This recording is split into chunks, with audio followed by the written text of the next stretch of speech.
রাসূল আমার চোখের মনি, রাসূল ভালোবাসা,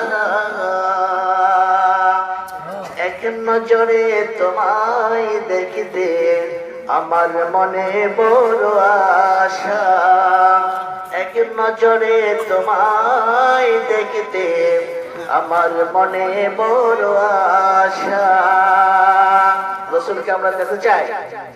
হাদিস শরীফ প্রমাণ করে, কোরআন বলতেছে পয়গম্বর নবী মুহাম্মদুর রাসূলুল্লাহ সাল্লাল্লাহু আলাইহি ওয়াসাল্লামকে জীবনে একবারও যদি স্বপ্ন যুগে আমরা কেউ দেখতে পারি, ওই ব্যক্তির জন্য জাহান্নামের আগুন হারাম হয়ে যায়। সুবহানাল্লাহ। সে রাসূলকে ভালোবাসতে চাইতো, তাই না? রহমতের নবী তুমি, কোরআনে প্রমাণ, ঠিক না? রোজ হাসরে পার করিও আমি গুনাহগার, ঠিক না? রহমতের নবী তুমি, কোরআনে। ও নবী আপনি বলে দিন, তাম পৃথিবীর সমস্ত মানুষদেরকে জানিয়ে দিন, বলে দিন, যদি ও পৃথিবীর মানুষেরা যদি তোমরা সত্যি আল্লাহকে ভালোবাসতে চাও, ফাত্তাবিউনি, তাহলে এভাবে ইশারা করে বোঝাচ্ছে ফাত্তাবিউনি, তাহলে প্রথমে আমি আল্লাহর রাসূল আমাকে ভালোবাসো। প্রথমে আল্লাহর রাসূলকে ভালোবাসতে হবে। ওয়া ইউহিব্বুকুমুল্লাহ ওয়া ইয়াগফির লাকুম যুনুবাকুম ওয়াল্লাহু গফুরুর রহিম। আল্লাহকে যদি ভালোবাসতে চাই, প্রথমে নবীকে অনুসরণ করতে হবে, অনুকরণ করতে হবে, নবীর জন্য চোখের পানি ফেলতে হবে। নবী যে রাস্তায় চলেছে সেই রাস্তায় আমাকে চলতে হবে, ঠিক কিনা? লাকাদ কানা লাকুম ফি রাসূলিল্লাহি উসওয়াতুন হাসানাহ। আল্লাহ পাক স্পষ্ট বলে দিলেন, ও আমার বান্দারা শোনো, আমার নবী মুহাম্মদুর রাসূলুল্লাহ সাল্লাল্লাহু আলাইহি সাল্লামের মডেল তোমরা ধরো। আমার নবী যেইভাবে খানা খেয়েছে, আমার নবী যেইভাবে চলেছে, আমার নবী যেইভাবে নামাজ পড়েছে, আমার নবী যেইভাবে শ্রমিকের বেতন দিয়েছে, আমার নবী যেইভাবে প্রস্রাব করেছে, পায়খানা করেছে, আমার নবী যেইভাবে গোসল করেছে, তথা সবকিছু আমার নবীর মধ্যে রয়েছে। আমার নবীকে মানো, আমার নবীকে ধরো। আমার নবীকে যদি ধরতে পারো, আমি আল্লাহ রাব্বুল আলামিন তোমাদেরকে কি করব? তোমাদের গুনাহসমূহ মাফ করে দেব। শুধু তাই নয়, তোমাদের গুনাহগুলি আমি কি করব? নেকিতে পরিণত করে দেব। জোরে বলুন সুবহানাল্লাহ। সে রাসূলের ভালোবাসা আমরা চাই না? চাই না? চাই তো? সে রাসূলের ভালোবাসা চাই। রাসূল আমার চোখের মনি, রাসূলকে কার ভালোবাসা চাই? ভালোবাসতে চাই তো আমরা? আমার সাথে পড়ে নেব। রাসূল আমার চোখের মনি, রাসূল ভালোবাসা, এক নজরে তোমায় দেখতে আমার মনে বড় আশা, এক নজরে তোমায় দেখতে আমার মনে বড় আশা। রাসূলকে আমরা দেখতে চাই। হাদিস শরীফ প্রমাণ করে, কোরআন বলতেছে পয়গম্বর নবী মুহাম্মদুর রাসূলুল্লাহ সাল্লাল্লাহু আলাইহি ওয়াসাল্লামকে জীবনে একবারও যদি স্বপ্ন যুগে আমরা কেউ দেখতে পারি, ওই ব্যক্তির জন্য জাহান্নামের আগুন হারাম হয়ে যায়। সুবহানাল্লাহ। সে রাসূলকে ভালোবাসতে চাইতো, তাই না? রহমতের নবী তুমি, কোরআনে প্রমাণ, ঠিক না? রোজ হাসরে পার করিও আমি গুনাহগার, ঠিক না? রহমতের নবী তুমি, কোরআনে প্রমাণ, রোজ হাসরে পার করিও আমি গুনাহগার।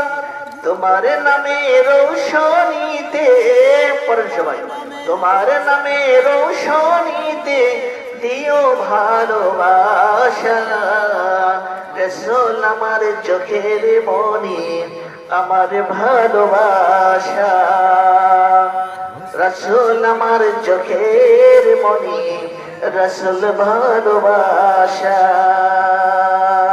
আমার ভাইরা, এই রাসূলকে যদি আমরা পাইতে চাই অবশ্যই কি করতে হবে? বেশি বেশি করে দরুদ পড়তে হবে, ঠিক না? দরুদ পড়তে হবে। তাহলে কথা দেন, এখন থেকে যখনই রাসূলের নাম শুনবো তখনই সাল্লাল্লাহু আলাইহি ওয়াসাল্লাম বলবো। মনে থাকবে তো? হ্যাঁ, সবাই মনে গম একটু ছিল, একটু আমরা শুনে একটা তাকবীর দেই। আমার একটা তাকবীর দেন, ওরা লিল্লাহি তাকবীর। আরো জোরে দিবেন, স্বতন্ত্র হয়ে যাবে, মানুষ আসবে, অনেক মানুষ আছে। লিল্লাহি তাকবীর, লিল্লাহি তাকবীর, লিল্লাহি তাকবীর। আল কোরআনের আলো, আল কোরআনের আলো, আল হাদিসের আলো। মাশাআল্লাহ, কুমাশন যাব না, সুন্দর বক্তা আছে, অনেক ভালো মুফতি সাহেব আলোচনা করবে, আমরা সামান্য কিছু আলোচনা করবো ইনশাআল্লাহ। সকলের তো ধৈর্য সহকারে বসবেন ভাই। এই যে দেখেন মানুষের কি মানুষ নাই, অথচ একটা গান গান দিত ভাই, মাইকিং করতে না, এই কথায় কথায় দেখেন হাজার লোক হয়ে গেছে। হ্যাঁ, খতামাল্লাহু আলা কুলুবিহিম ওয়া আলা সামইহিম ওয়া আলা আবসারিহিম।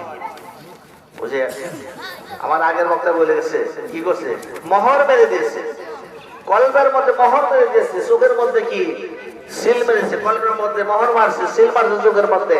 আমরা দেখাও সেটা দেখি না, আমরা বুঝাও সেটা বুঝি না, ঠিক না? আমার ভাই বন্ধুগণ, আমি জানতে পেরেছি এই মাহফিলটা হলো একটা মান্নাতি সভা, সেজন্য আমি একটা সিদ্ধান্ত নিয়েছি এই প্রসঙ্গে কিছু আলোচনা করব। আমাদের নবী মুহাম্মদুর রাসূলুল্লাহ সাল্লাল্লাহু আলাইহি ওয়াসাল্লাম সহ 1,92,224,000 পয়গম্বর এসেছেন, তাই না? তার মধ্যে মুহাম্মদুর রাসূলুল্লাহ সাল্লাল্লাহু আলাইহি ওয়াসাল্লামের আগে সব নবীর পরে আমার আর আপনার নবী মুহাম্মদুর রাসূলুল্লাহ সাল্লাল্লাহু আলাইহি ওয়াসাল্লামের পরে একজন পয়গম্বর আসছিল, তার নাম কি আমরা জানি? কেউ বলতে পারবো? ভাই বাম সাইডে পারবেন? পারবো না, আমরা মুসলমান, আমরা এটাই হলো মুসলমান, আমাদের পরিচয়।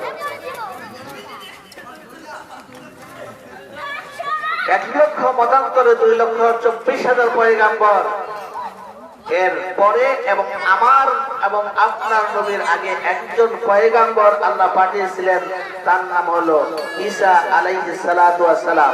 নাম কি ভাই? ঈসা আলাইহিস সালাতু ওয়াস সালাম। মাইক সেট ভালো না তো। এই ঈসা আলাইহিস সালাতু ওয়াস সালাম নাম এখন শুনছেন তো? এরা খেয়াল নাই, তাই না? আল্লাহ পাক তৌফিক দান করুক। যতটুকু আলোচনা শুনবেন ধরে রাখার চেষ্টা করবেন, সব হবে, লাভ হবে, ফায়দা হবে। হযরতে মারিয়াম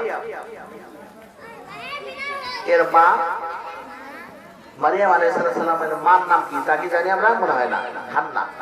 নাম কি? হান্না। বাবার নাম ইমরান আলাইহিস সালাতু ওয়াস সালাম। মারহাবা বলেন। তিনার নাম, তিনি একজন পয়গম্বর, সুবহানাল্লাহ, পয়গম্বর। দেখেন এই হান্নার গর্ভে যখন হযরতে মারিয়াম আলাইহিস সালাতু ওয়াস সালাম গর্ভ ধারণ করছে ভিতরে পেটে, হান্না আল্লাহর কাছে বলল, দোহা কিছু করে বলছে, রব্বানা কারীম, প্রভু আমার পেটের মধ্যে যে সন্তানটা অবস্থান করছে, মেহেরবানি করে যদি তুমি পুত্র সন্তান দান করো, আমি তোমার বাইতুল মুকাদ্দাস খেদমত করার জন্য ওয়াকফ করে দেব। বুঝতে পারছেন? আমার পেটের মধ্যে যে সন্তান তুমি দিয়েছো মালিক, এইটা যদি সুপুত্র সন্তান হয়, আমি তোমার ঘর বাইতুল মুকাররম, বাইতুল্লাহ শরীফ খেদমত করার জন্য, বাইতুল মুকাদ্দাস খেদমত করার জন্য আমি তোমাকে ওয়াকফ করে দেব। সুবহানাল্লাহ বলেন। এই আশা নিয়ে, এই ভরসা নিয়ে দিন চলে যাচ্ছে, একের পর এক, দিনের পর দিন, সপ্তাহের পর সপ্তাহ, মাসের পর মাস, 10 মাস 10 দিন যখন পূর্ণ হয়ে গেল আমার ভাই বন্ধুগণ, আল্লাহ রাব্বুল আলামিন ওই হান্নার গর্ভ থেকে একটা কন্যা সন্তান দান করলেন, তার নাম রাখা হলো হযরত মারিয়াম। সুবহানাল্লাহ। বিষয়টা উল্টো হয়ে গেল, তাই না? তিনি দাবি করেছেন যদি পুত্র সন্তান দাও আমি তোমার ঘর এই বাইতুল মুকাদ্দাস এটা খেদমত করার জন্য আমি কি করব, তাকে দান করবো, ওয়াকফ করে দেবো আল্লাহ তোমার রাস্তায়। কিন্তু হয়েছে তো মেয়ে কন্যা সন্তান। হ্যাঁ, দেখেন তাদের বান্ধব কত মজবুত। আমাদের এই জামানা হলে বলতো, আমরা বলতাম ছেলের কথা বলছিলাম, ছেলে হয় নাই, সুতরাং মেয়ে আসবে, এটা ওখানে জান লাগবো না, এরকম আমরা করি না? হ্যাঁ করি। আল্লাহ শুনলো না, এই যে ডাক্তার শুনলাম, আমিও শুনছি, আমার বাড়ির পাশে আছে কন্যা সন্তান 2-3 জন, নামাজ পড়ে কেউ দরকার নাই, নামাজ পড় আমরা এই যে নামাজ পড়লাম এই কন্যা সন্তানে মিলে, অথচ কন্যা সন্তান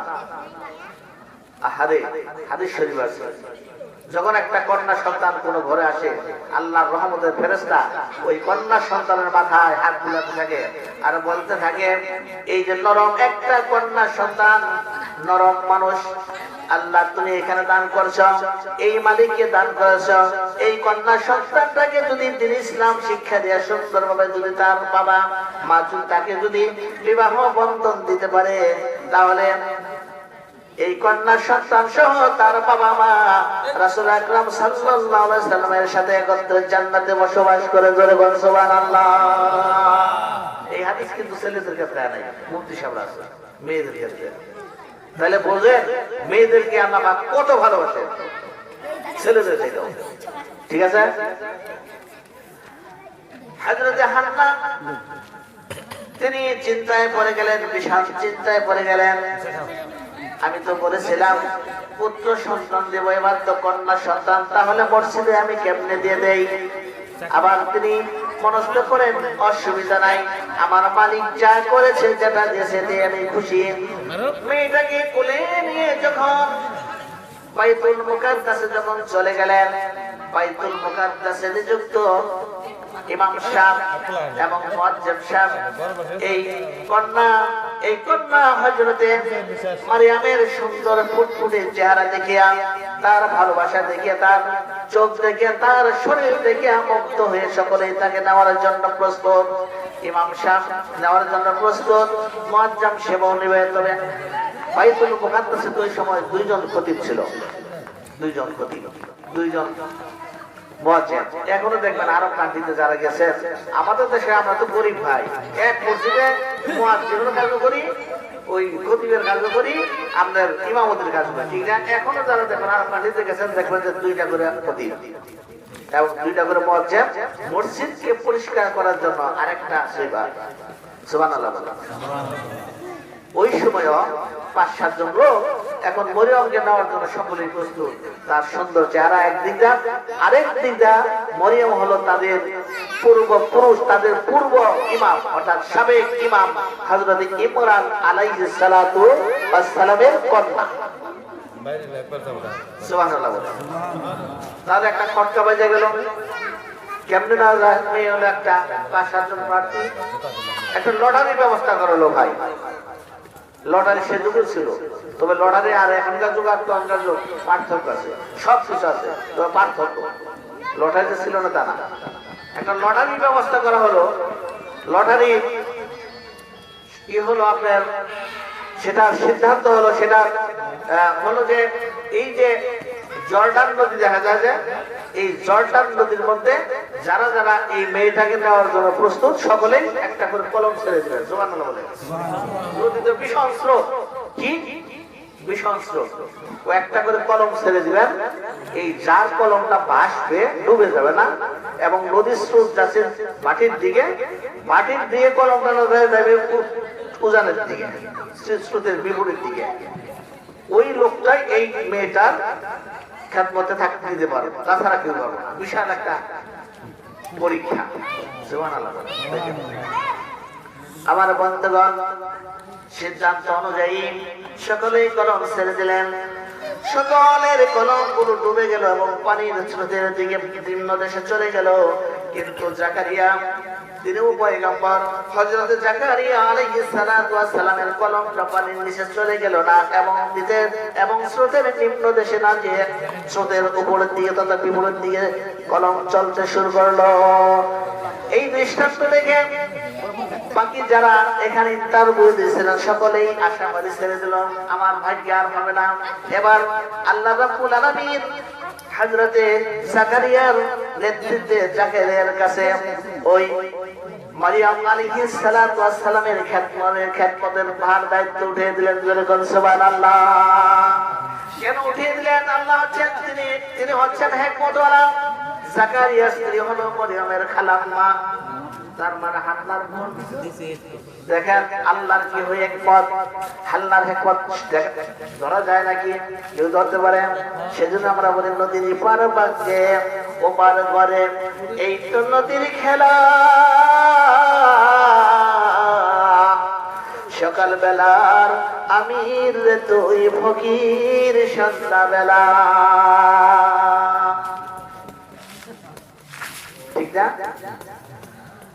যে তুমি ওই মেয়ে মানুষ, খালার কাছে ফালাইলো দায়িত্ব। খালা এবং খালু এই মেয়ের রাত কি ভরণ পোষণ করবে, তার দেখশন করবে। কারণ খালা এবং মা পাশাপাশি, মা না থাকলে খালা তার দরদ বেশি হবে। ঠিক আছে না? হযরত জাকারিয়া আলাইহিস সালাতু ওয়াস সালাম দায়িত্ব পাওয়ার পর মেয়েটাকে যখন সাথে করে বাড়িতে নিয়ে গেলেন, এবার হযরত মারিয়াম আলাইহিস সালাতু ওয়াস সালাম প্রতিটা দিন খানু জাকারিয়ার সাথে ওই বাইতুল মুকাদ্দাসে আসেন। বাইতুল মুকাদ্দাসে এসে সেটা পরিষ্কার করে, সাফ করে, যা যা করা দরকার করে খেদমত করে। আবার সন্ধ্যা হতে না হতেই নামাজ শেষে খালুর সাথে আবার তার বাড়িতে চলে যায়।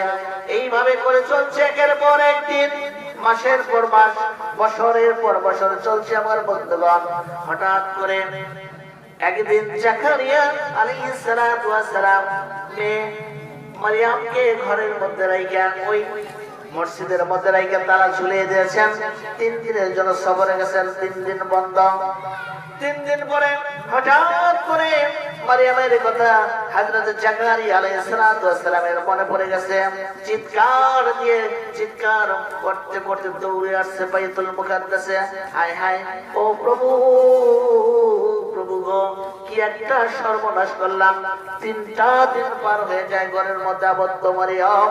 আমার মনে হয় মারিয়াম নাই, জীবন চলে গেছে, পৃথিবীর জীবন ত্যাগ করে আখিরাতে চলে গেছে। এই বলে চোখের পানি ছেড়ে ছেড়ে যখন দৌড়াতে দৌড়াতে বাইতুল মুকাদ্দাসে গিয়ে পৌঁছেছেন, কিন্তু কি আশ্চর্য ঘটনা! দরজা খোলার সাথে সাথেই দেখে মারিয়াম এর সামনে বিভিন্ন ফল ফ্রুট বিছানো, সাজানো গোছানো, সুন্দর ভাবে ফল আর ফ্রুট গুলো সেগুলা মারিয়াম ভোগ করছে, খাচ্ছে।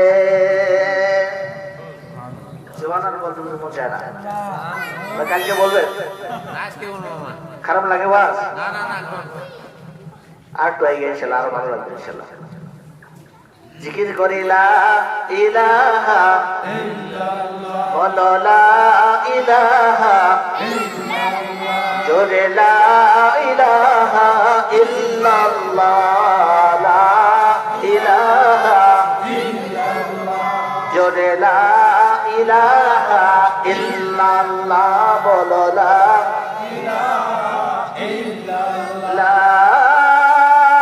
ইলাহা ইল্লাল্লাহ মুহাম্মাদুর রাসূলুল্লাহ। সকলে বলি সাল্লাল্লাহু।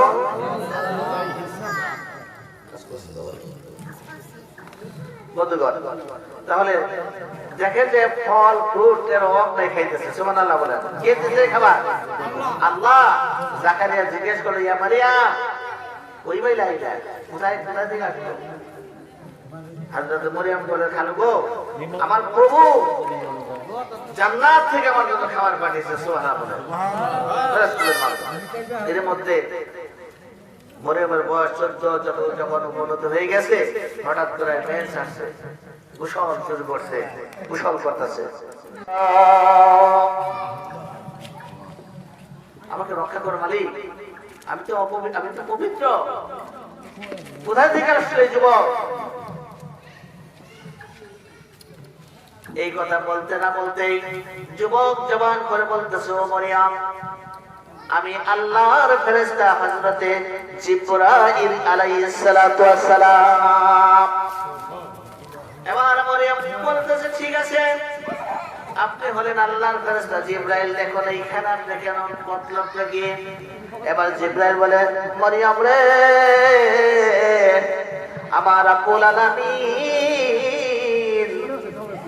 তোমার গর্ভে পুত্র সন্তান দান করবে। নামাজ আদায় করো, তুমি আল্লাহর শুকর আর গুজর আদায় করো। মরিয়ম বলেন, ওগো জিবরাইল,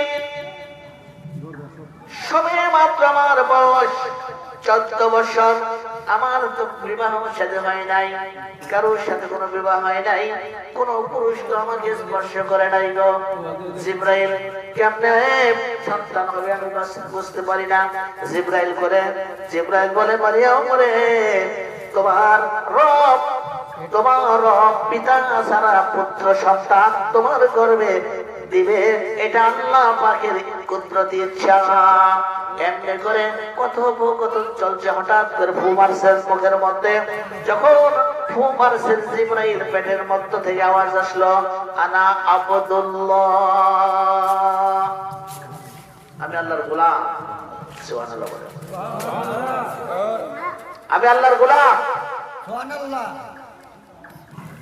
হাওয়া গেল পেটের ভিতরে, আওয়াজ আসতেছে, আনা আবদুল্লাহ, আমি আল্লাহর বান্দা, আল্লাহর গোলাম। সুবহানাল্লাহ। আমার বন্ধুগণ, কি আশ্চর্য ঘটনা! বাবা ছাড়া মা ছাড়া আদমকে সৃষ্টি করলেন আমার রব, ঠিক কিনা?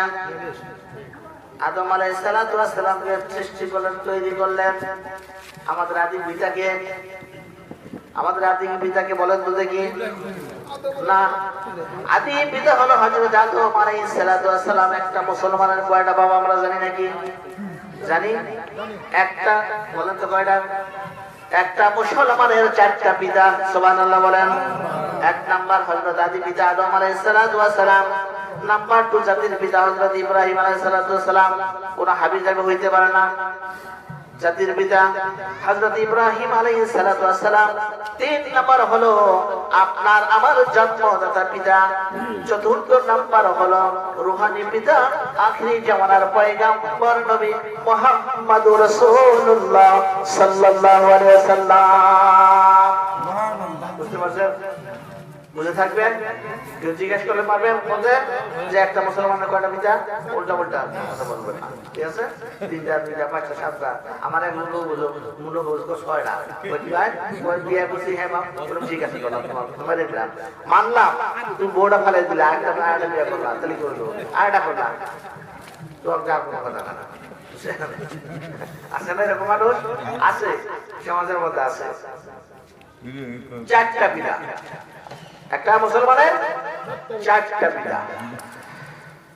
বাবা ছাড়া মা ছাড়া হযরত আদম আলাইহিস সালাতু ওয়াস সালামকে আমার মালিক বানাইলেন।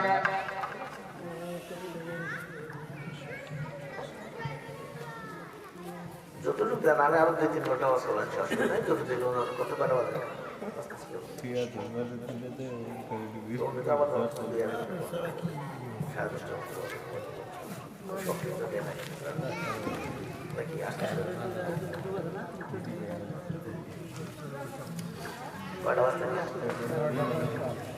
ঠিক আছে, জিকির করি লা ইলাহা ইল্লাল্লাহ, জোরে লা ইলাহা ইল্লাল্লাহ, লা ইলাহা ইল্লাল্লাহ মুহাম্মাদুর রাসূলুল্লাহ সাল্লাল্লাহু আলাইহি সাল্লাম। এবার মারিয়াম বলতেছে, মারিয়ামের পেটে থেকে আওয়াজ আসতেছে, আরা আবদুল্লাহ, আমি আল্লাহর বান্দা, আল্লাহর গোলাম। এবার এইভাবে দিন পার হয়ে যাচ্ছে। বাইতুল মুকাদ্দাসের খেদমত করে যাচ্ছে হযরতে মারিয়াম আলাইহিস সালাতু ওয়াস সালাম। এইভাবে যখন মাসের পর মাস চাইতে চাইতে যখন 10 মাস 20 দিন পূর্ণ হয়ে যাবে, যখন ঈসা আলাইহিস সালাতু ওয়াস সালাম ডেলিভারির সময় হয়ে আসলো, হযরতে মারিয়াম চোখের পানি ফেলে ফেলে কাঁদতে কাঁদতে বাইতুল মুকাদ্দাস ছেড়ে চলে গেলেন। পাহাড় দিয়ে চলে যাচ্ছে, অনেক দূর যাওয়ার পর পাহাড়ের পদদেশে যেয়ে দেখে একটা খেজুর গাছ, মরা খেজুর গাছের নিচে বসলেন। চোখের পানি ফেলেছেন, চোখের পানি ফেলেছেন আর বলতেছেন, প্রভু, ও প্রভু গো, তুমি না রহমানুর রহিম, তুমি না রহমদাতা, তুমি না সাত্তার, তুমি না গাফফার, তুমি না রহমানুর রহিম। আল্লাহ, এই পৃথিবীর জমিনে যখন কোন মহিলার সন্তান ডেলিভারি হয়, তার পাশে থাকে তার মা, তার প্রভু, তার নানা, তার নানি, তার দাদি। ও আল্লাহ, আমি মারিয়াম আলাইহিস সালাতু ওয়াস সালাম একাই অবস্থান করছি, আমার পাশে তো কেউ নাই, আমার অবস্থা হবে কি? আল্লাহ রাব্বুল আলামিন ইলহামের মাধ্যমে জানিয়ে দিলেন, মারিয়াম, ও মরিয়ম রে, চিন্তা করো না মরিয়ম, তোমার খেদমতের জন্য আমার পুত্র অবস্থান করছে, অপেক্ষা করছে, তুমি ধৈর্য ধরো। সুবহানাল্লাহ। হঠাৎ করে এই মুহূর্তে হযরত মারিয়াম আলাইহিস সালামের পেট থেকে ডেলিভারি সম্পূর্ণ হয়ে গেল।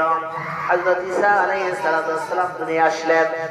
দুনিয়া আসার সাথে সাথে জান্নাত থেকে আল্লাহ রাব্বুল আলামিন পাঠিয়ে দিলেন ফেরেশতাদেরকে, দায়ীদেরকে পাঠিয়ে দিলেন, যাও জান্নাত থেকে আমার কাপড় নিয়ে যাও, কাপড় পরাইয়া আমার পয়গম্বর ঈসা আলাইহিস সালাতু ওয়াস সালামকে মরিয়মের কোলে উঠিয়ে দাও, মরিয়মের কোলে উঠিয়ে দাও।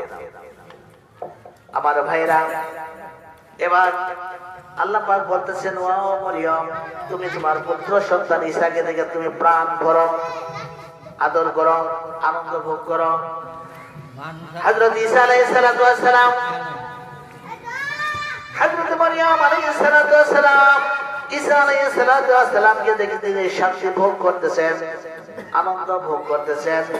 মরা গাছের মধ্যে খেজুর এসে গেল, পাকা খেজুর, যেখানে বসেছিলেন ডেলিভারি হল, ওখান থেকে ওই যে জমজম করে লাইন তৈরি করে দিলেন কি আমার আল্লাহ।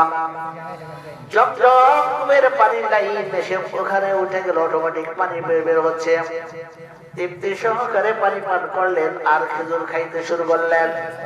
এবার আল্লাহ পাক বলতেছেন, ও মরিয়ম, তুমি খেজুর খাও, মরা গাছের মধ্যে জিন্দা হয়ে খেজুর ধরেছে, খাও পাকা খেজুর। মরিয়ম বলে, প্রভু গো, আমি যখন একা ছিলাম জান্নাত থেকে আমার জন্য তুমি ফল ফ্রুট পাঠিয়েছ, এখন কেন আমাকে ওই খেজুর গুলা ছিঁড়া ছিঁড়া খাইতে বলো? তুমি কি আমাকে খাওয়াইতে পারো না? আল্লাহ পাক জবাব দিলেন, ও মরিয়ম, এতদিন ছিলা তুমি একা একা, তুমি তোমার মহব্বত ছিল আমার আল্লাহ, আমি আল্লাহ, আমার উপর তোমার মহব্বত ছিল। এখন তোমার কোন পুত্র সন্তান দান করেছি আমি, তোমার পুত্রের প্রতি তোমার মহব্বত বেড়ে গেছে, আমার প্রতি কমে গেছে। সুতরাং এখন থেকে তুমি নিজে হাতেই নিজেই ওই ফল ছিঁড়ে ছিঁড়ে খাইবা।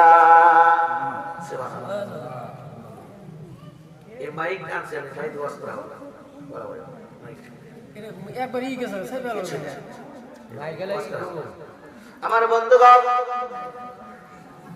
এবার আল্লাহ রাব্বুল আলামিন হযরত মারিয়াম আলাইহিস সালাতু ওয়াস সালামকে বললেন, ইয়া মারিয়াম, তুমি তোমার পুত্র সন্তান ঈসা আলাইহিস সালাতু ওয়াস সালামকে নিয়ে ওই বাইতুল মুকাদ্দাসের দিকে চলে যাও। এবার মারিয়াম বলে, ও আমার মালিক, বিবাহ হয় নাই, পুত্র সন্তান কোলে লইয়া আমি বাইতুল মুকাদ্দাসের দিকে যাব, গ্রামবাসী তো সবাই আমাকে অসতী নারী বলে দীক্ষার দিবে, আমি কি জবাবটা দিব? আল্লাহ রাব্বুল আলামিন বলে, মরিয়ম রে, তুমি কিচ্ছু বলবা না, আঙ্গুল দিয়া এইভাবে তুমি বুঝাইবা, কথা বলতে পারবো না, রোজা রাখছি, যা কিছু বলার তুমি আমার এই শিশু পুত্র ঈসার কাছে তোমরা জিজ্ঞাসা করো। ঈসার কাছে জিজ্ঞাসা করো, একটু জিকির করি, লা ইলাহা ইল্লাল্লাহ, জোরে লা ইলাহা ইল্লাল্লাহ, জোরে লা ইলাহা ইল্লাল্লাহ, জোরে লা ইলাহা ইল্লাল্লাহ।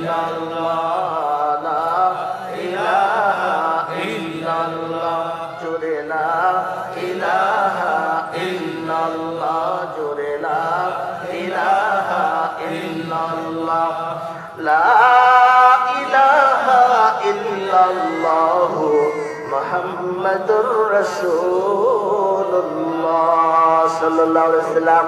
আমার বন্ধুগণ, মরিয়ম যখন সেখানে গিয়ে পৌঁছিলেন, শত শত মানুষগুলো আসতেছে।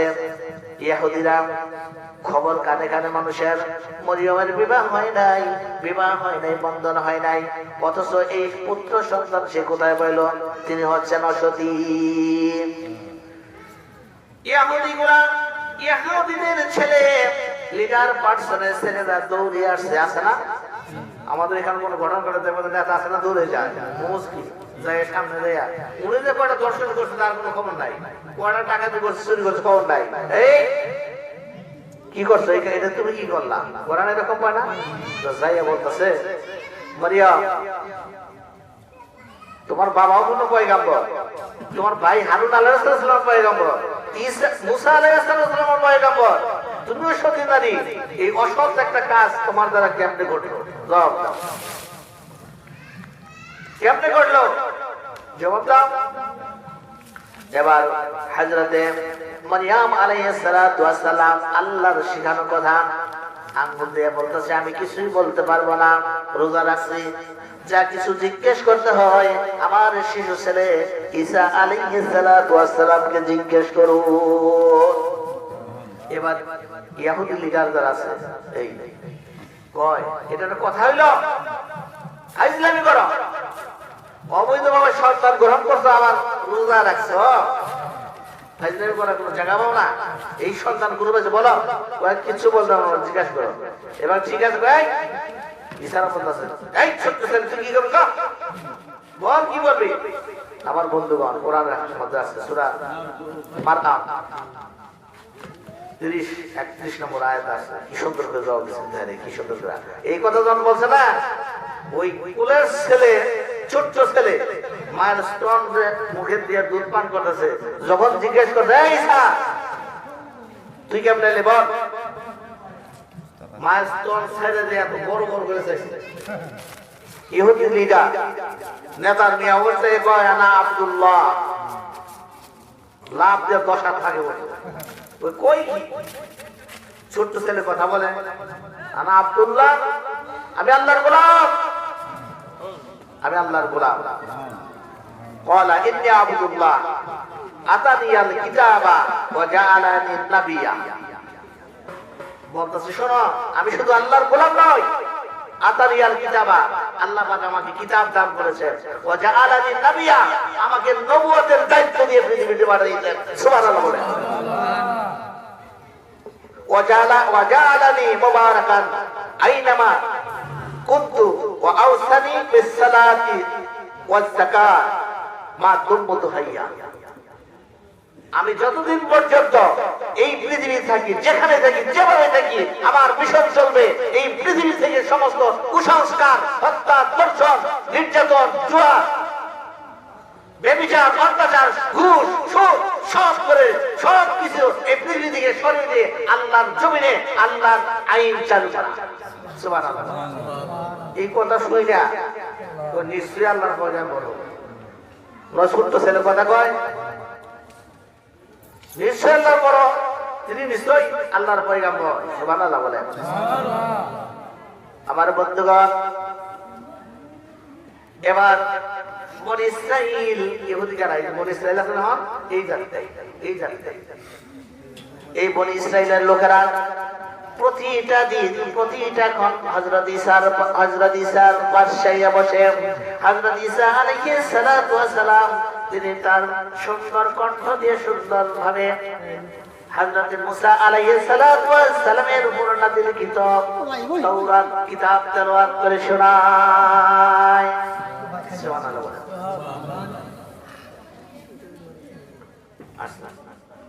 তাওরাত কিতাব তেলাওয়াত করে শোনায় সুন্দর কণ্ঠে। প্রতিটা দিন, প্রতিটা সময় বনি ইসরাইলের মানুষেরা এসে বের করে, ও আল্লাহর পয়গম্বর ঈসা তুমি শোনাও, তেলাওয়াত করে সুন্দর ভাষায়। এবার যখন ঈসা আলাইহিস সালাতু ওয়াস সালাম যুবকে পরিণত হলেন, আল্লাহ রাব্বুল আলামিন নির্দেশ করলেন, ও আমার পয়গম্বর ঈসা, এবার তুমি কলেমার দাওয়াত মানুষের ঘরে ঘরে পৌঁছাও। লা ইলাহা ইল্লাল্লাহু ঈসা রাসূলুল্লাহ। সুবহানাল্লাহ বলেন, জোরে বলেন সুবহানাল্লাহ। আমার বন্ধুগণ, চিন্তা করেন, কত বছর বছরের বছর তেলাওয়াত শুনলো, ভালো লাগলো। এখন যখন আল্লাহ পাক বললো আমার কোরআনের দাওয়াত পৌঁছাও, লা ইলাহা ইল্লাল্লাহ, একমাত্র আল্লাহর আইন ছাড়া, আল্লাহর দাসত্ব ছাড়া, আল্লাহর গোলামি ছাড়া কারো দাসত্ব করা যাবে না, কারো গোলামি করা যাবে না। ঈসা রূহুল্লাহ, আর আল্লাহর পয়গম্বর হচ্ছে হযরতে ঈসা রূহুল্লাহ আলাইহিস সালাতু ওয়াস সালাম। এই দাওয়াত যখন দিল, বনি ইসরায়েলের মানুষের কয়, এবার বনি ইসরায়েলের মানুষের কয়, সারাটা বছর আমরা হযরতে মুসা আলাইহিস সালাতু ওয়াস সালামের অনুসারী ছিলাম, তার কিতাব আমরা শুনলাম, তার কিতাবের মধ্যে আমরা ঈমান আনছি। এখন আমরা আবার কি করে পাক সারা পয়গম্বর হযরত ঈসা আলাইহিস সালাতু ওয়াস সালামের প্রতি ঈমান আনি? অনুবাদ দেওয়া শুরু করলো। এতদিন বলা যায়, এখন কয় বাপ সারা একটা মানুষ, এর কথা দাওয়াত বলে বলে আমরা কলেমা করব। দেখেন, তাহলে যখনই আমরা সঠিক কথা বলবেন তখনই ধাক্কা। এই বাংলার জমিনে হাজার হাজার আলেম আছে, কোরআনের দাওয়াত দিতেছে, তাদের বাধা নাই, ধর নাই, পাগল নাই। একটা দল আছে কোরআনের কথা বলে, আল্লাহর জমিনে আল্লাহর দ্বীন কায়েমের কথা বলে, আকিমুদ দ্বীন আকিমুস সালাত, দ্বীন কায়েম করা যেমন ফরজ ইবাদত, সালাত কায়েম করা যেমন এই ফরজ আইন ইবাদত। একইভাবে 19 আর 20টা, 19 আর 20টা সমান সমান। তাহলে যখনই বললাম দিন প্রতিষ্ঠার কথা, দাওয়াত দেওয়ার হুকুম বললো আমরা বাপ ছাড়া মানুষের প্রতি ঈমান আনতে পারি না। হযরত ঈসা আলাইহিস সালাতু ওয়াস সালাম এই দীক্ষা শুনে তিনি কষ্ট মনে করে শহর ছেড়ে দিয়ে তিনি গ্রামের অঞ্চলে দিয়ে যাইতেছেন, অন্যদিকে কোথাও চলে যাবে, কোথাও চলে যাবে বলতে পারে না। কারণ যেই মানুষগুলো এত ভালোবাসা দিত, আয়েশা কোরআন তেলাওয়াত দিত, জব্বার তেলাওয়াত শুনতো, ওই মানুষগুলা এখন তাকে পাপ ছাড়া বলে গালি দেয়। এই কষ্ট মনে নিয়ে চলে যাচ্ছেন। যাইতে হঠাৎ করে টুপির সাথে একদল মানুষ, টুপি যারা কাপড় পরিষ্কার করে, ঠিক না, ওদের সাথে সাক্ষাৎ হয়ে গেল। যায় বলছে, ও ভাই শোনো, আগে কাপড় পরিষ্কার নয়, প্রথমে নিজের দিলটা পরিষ্কার করো। এবার টুপিরা কয়, আমরা কেমনে আমাদের দিল পরিষ্কার করব? এবার রুহুল্লাহ কয়, ঈসা রুহুল্লাহ কয়, তোমরা সকলে আমার সাথে বলো, লা ইলাহা ইল্লাল্লাহু ঈসা রুহুল্লাহ। এবার দুবিরা কলেমা পড়ে ঈসা আলাইহিস সালামের কি হয়ে গেলেন? উম্মত হয়ে গেলেন, সহযোগ হয়ে গেলেন, সাহায্যকারী হয়ে গেলেন। হযরত ঈসা আলাইহিস সালাম তাদেরকে সাথে লইয়া দরিয়ার পাশ দিয়ে যাইতে দেখে একদল মানুষ নদীর মধ্যে মাছ মারতেছে। যাই বলে, ও জেলেরা, তোমরা কি করো? তোমরা প্রথমে গ্রহণ করো লা ইলাহা ইল্লাল্লাহু ঈসা রুহুল্লাহ। এবার জেলেরা বলতেছে, ও ঈসা